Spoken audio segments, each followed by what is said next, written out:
जीवन का हर क्षण निर्णय का क्षण होता है। प्रत्येक पद पर दूसरे पद के विषय में कोई निर्णय करना ही पड़ता है और निर्णय अपना प्रभाव छोड़ जाता है। आज किए गए निर्णय भविष्य में सुख अथवा दुख निर्मित करते हैं, ना केवल अपने लिए, अपने परिवार के लिए भी, आने वाली पीढ़ियों के लिए भी। जब कोई दुविधा सामने आती है तो मन व्याकुल हो जाता है, अनिश्चय से भर जाता है। निर्णय का वो क्षण युद्ध बन जाता है और मन बन जाता है युद्ध भूमि।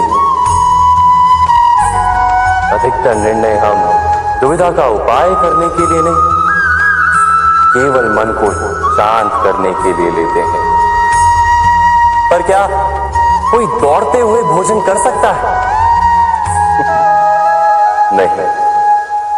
तो क्या युद्ध से जूझता हुआ मन कोई योग्य निर्णय ले पाएगा?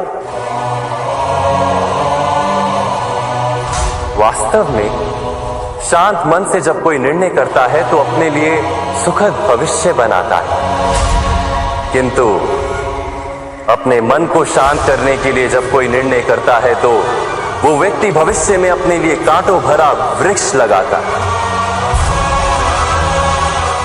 स्वयं विचार कीजिएगा।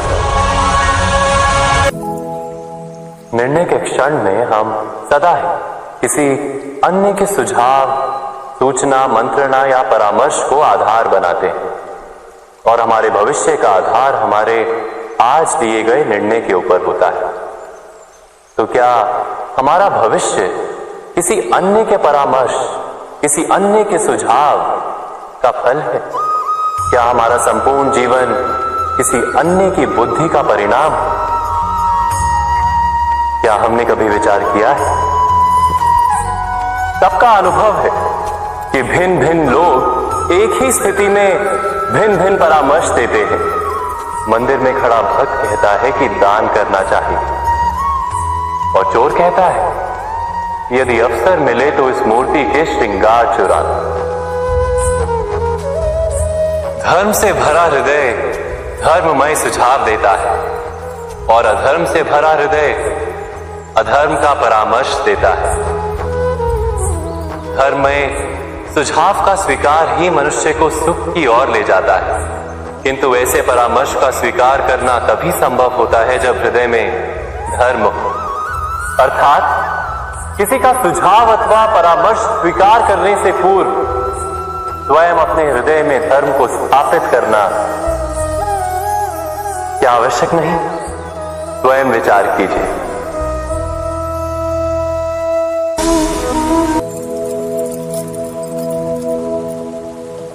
भविष्य के आधार पर सब आज का निर्णय लेना चाहते हैं। भविष्य में सुख मिले, भविष्य सुरक्षित हो, ऐसे निर्णय आज लेने का प्रयत्न रहता है सबका। आप अपने जीवन को देखिए, क्या आपके अधिकतर निर्णय के पीछे भविष्य का विचार नहीं होता? और हो भी क्यों ना? अपने जीवन को सरल और सुखमय बनाने का प्रयत्न करने का अधिकार सबका है। पर भविष्य तो कोई नहीं जानता, केवल कल्पना ही की जा सकती है। तो जीवन के सारे महत्वपूर्ण निर्णय कल्पनाओं के आधार पर ही करते हैं हम। क्या निर्णय करने का कोई तीसरा मार्ग हो सकता है? विचार कीजिए।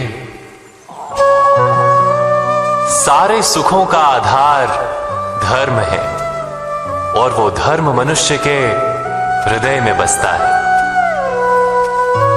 तो प्रत्येक निर्णय से पूर्व स्वयं अपने हृदय से ये प्रश्न अवश्य पूछ लेना कि ये निर्णय स्वार्थ से जन्मा है या धर्म से। क्या इतना पर्याप्त नहीं? भविष्य के बदले धर्म का विचार करने से क्या भविष्य अधिक सुखपूर्ण नहीं होगा? स्वयं विचार कीजिए।